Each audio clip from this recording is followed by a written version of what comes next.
O Evangelho, como me foi revelado por Maria Valtorta, capítulo 419. Cura em um pequeno povoado da Decápole.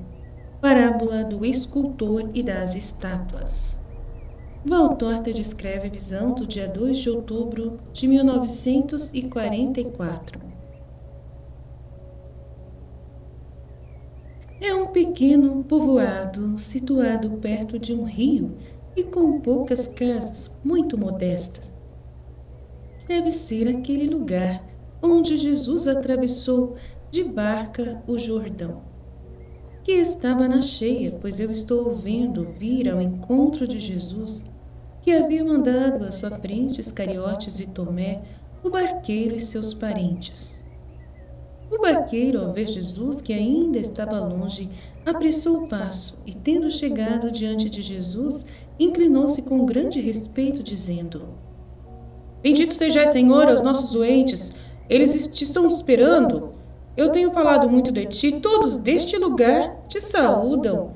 Por minha boca para te dizerem: Bendito seja o Messias do Deus Altíssimo. A paz para ti e para este lugar. Eu estou aqui por causa de vós. Não ficareis desiludidos em vossas esperanças. Quem crer terá piedade do céu. Vamos! E Jesus se põe ao lado do barqueiro, dirigindo-se para o centro do pequeno povoado. Mulheres, meninos, homens, todos aparecem nas soleiras e depois acompanham o pequeno cortejo à medida que ele vai indo para diante.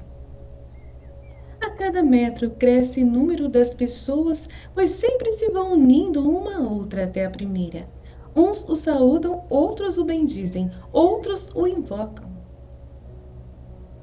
Mestre, grita uma mãe, meu filho está doente, vem bendito. E Jesus se desvia para o rumo de uma pobre casa. Põe uma das mãos sobre o ombro da mãe que está chorando e lhe pergunta: Onde está o teu filho? Aqui, mestre, vem. Entram a mãe, Jesus, o barqueiro, Pedro e João Tadeu e alguns populares. Os outros se apinham na porta, espichando os pescoços para verem melhor. Em um canto da pobre e escura cozinha está uma caminha ao lado da lareira acesa. E em cima dela está o pequeno cadáver de um menino de 7 anos. Eu digo um pequeno cadáver, pelo tanto que ele foi devastado pela doença. Estando já amarelado e sem movimento, somente a respiração estertorosa do pequeno peito se percebe e eu diria que ele está doente de tuberculose. Olha, mestre, gastei todos os meus recursos para salvar. Pelo menos este. Eu o levei até Cesareia Marítima para mostrá-lo ao médico romano, mas ele somente me soube dizer: resigna-te. O caruncho o está roendo. Olha. E a mãe descobre o pequeno ser, o pobre pequenino ser puxando para trás as cobertas, nos lugares em que o corpo está enfaixado. Há uns ossinhos que se deixam ver, saindo de uma pele ressequida e amarelenta. Mas poucas são as partes do corpo que estão descobertas. As outras estão sob bandagens e paninhos, e quando vão sendo tirados pela mãe, vai mostrando os buracos característicos, por onde gotejam os carcomas ósseos. É um espetáculo que inspira compaixão. O doentinho está tão abatido que não faz nenhum movimento. Parece que até nem seja com ele tudo aquilo.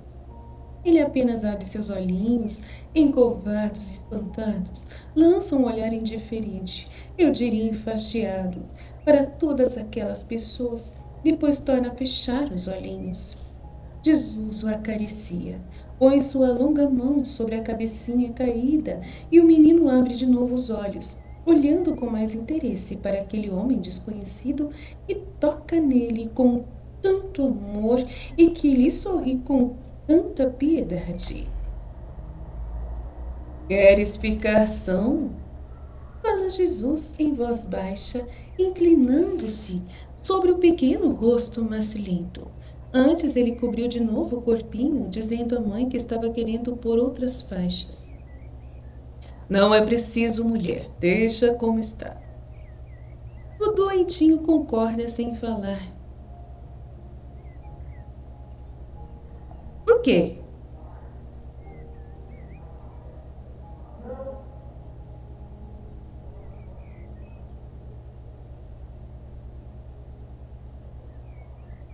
Por causa de minha mãe, diz a vozinha muito, muito fraca. A mãe chora mais fortemente. Acho que foi ela que perguntou, que eu fiquei na dúvida aqui. Porque fala que ele não fala, né? Depois fala. Aí Jesus fala: serás tu sempre bom se ficares são? Serás um bom filho, um bom cidadão, um bom fiel? Jesus vai fazendo estas perguntas bem separadas, uma da outra, para dar tempo ao pequenino de responder a uma por uma. Lembrar-te-ás de tudo o que estás prometendo agora e te recordarás disto sempre. Os sim, ditos com voz fraca, mas revelando um profundo desejo, vão sendo emitidos um depois do outro, como outros tantos suspiros da alma. Dá-me uma das mãos, pequenino. O doentinho quer estender-lhe a mão que está sã à esquerda, mas Jesus lhe diz: dai-me a outra. Eu não vou fazer-te mal. Senhor, diz a mãe, ela está com uma ferida só. Deixa que eu a enfaste por causa de ti. Não importa, mulher. Eu só tenho nojo das impurezas dos corações. Dá-me a mão e disse comigo: quero ser sempre bom como filho, como homem e como quem crê no verdadeiro Deus. O menino repete, procurando emitir com mais força em sua voz. Oh, toda sua alma está naquela voz e a esperança, e certamente a da mãe também. Um silêncio solene se faz no quarto e na estrada. Jesus, que está segurando com a mão esquerda, a sua esquerda, a mão direita do doente, levanta sua mão direita e esse é o seu gesto quando ele anuncia uma verdade, ou quando impõe a sua vontade às doenças e aos elementos. E de pé, majestático e com voz forte diz: eu quero que tu fiques são. Levanta-te, menino, e louva o Senhor. E deixa a mãozinha, que agora está completamente sã, ainda magra, mas sem a menor escoriação, e diz à mãe: descobre o teu filho. A mulher, cujo rosto parece o de quem está entre uma sentença de morte e uma graça, tira timidamente as cobertas, dá um grito e se joga sobre o corpinho muito magro, mas agora são. O beija, o abraça. Está louca de tanta alegria, tanta que nem vê que Jesus vai se afastando da cama e dirigindo-se para a porta. Mas o doentinho vê e diz: abençoa-me, ó Senhor, deixa que eu te bendiga. Minha mãe, tu não lhe agradeces? Oh, perdão! A mulher, com o menino nos braços, joga-se aos pés de Jesus. Eu compreendo, mulher. Vá em paz e ser feliz. Adeus, menino. Ser bom, adeus a todos. E sai. Mulheres e mais mulheres estão levantando seus filhos para que a bênção de Jesus os preserve no futuro do mal. Os pequenos se intrometem por entre os grandes para serem acariciados. E Jesus os abençoa, acaricia, escuta e para de novo, a fim de curar 3 doentes dos olhos e um que está todo trêmulo com os doentes, como os doentes da dança de São Vítor. Agora ele acabou de chegar ao centro do povoado. Aqui, meu parente surdo e mudo de nascença. Ele talvez tenha até um espírito lúcido, mas não pode fazer nada. Cura-o, Jesus, diz o barqueiro. Leva-me a ele. Entram em uma pequena horta, no fundo da qual está um jovem com seus 30 anos, que está tirando água do poço para regar as verduras. Em sua surdez e de costas viradas, ele não percebe o que está acontecendo e continua tranquilamente o seu trabalho, mesmo estando tão fortes os gritos da multidão, que espantam até os pombos sobre os telhados. O barqueiro se aproxima dele e o pega pelo braço, levando-o a Jesus. Jesus se coloca à frente do infeliz, bem perto dele, com o seu corpo bem unido ao corpo dele, de tal modo que sua língua possa tocar na língua do mudo. Reza por um instante com seus olhos elevados para o céu e depois diz: Abri-vos! Tirando em seguida suas mãos e afastando-se. E és tu que me soltas a palavra e a audição? Grita o miraculado. Jesus faz um gesto e procura ir-se embora, saindo pela parte de trás. Mas tanto o curado como o barqueiro detêm, dizendo: É Jesus de Nazaré, o Messias! E o outro exclamando: fica para que eu te adore! Adore ao Deus Altíssimo, e seja sempre fiel. Vai, não percas tempo com palavras inúteis. Não faças do milagre um motivo de divertimento. Usa da fala para o bem, e mais do que com os ouvidos, escuta com o coração as vozes do Espírito Criador que te ama e abençoa. Mas, pois sim, dizer a alguém que está tão feliz que não fale de sua felicidade é inútil. O curado se desforra dos muitos anos de sua mudez e surdez, falando com todos os presentes. O barqueiro insiste com Jesus para que entre em sua casa, a fim de descansar e tomar algum alimento. Ele se considera o causador de todo o respeito que está sendo prestado a Jesus e procura detê-lo consigo. Quer que esse direito seu seja reconhecido. Mas eu é que sou o notável do lugar, diz um velho imponente. Mas se não fosse eu com as minhas barcas, tu não estarias vendo a Jesus, responde o barqueiro. E Pedro, sempre sincero e impulsivo: É verdade, mas se não fosse eu a dizer-te uma coisinha, tu e as tuas barcas. Jesus intervém providencialmente, contentando a todos. Vamos para a beira do rio, lá enquanto esperamos a refeição que há de ser pequena e frugal. Porque o alimento deve ser útil ao corpo e não ser o único desejo do corpo. Enquanto eu irei evangelizando, todos os que quiserem ouvir-me e interrogar-me, venham comigo. Eu poderia dizer que todos os moradores do lugar o estão acompanhando. Jesus sobe a uma barca que foi puxada para a praia e daquela tribuna improvisada fala aos seus ouvintes, tendo-os à sua frente à beira d'água e por entre as árvores. Ele toma como ponto de partida sua pregação e pergunta que um homem lhe faz. A nossa lei, mestre, quase nos mostra como feridos por Deus os infelizes, pois até os proíbe de qualquer serviço junto ao altar, mas que culpa eles têm? Não seria justo dizer-se que os culpados são os pais deles, que os deram à luz assim infelizes? Especialmente as mães? E como é que temos que proceder com estes que nasceram assim infelizes? Ouvi.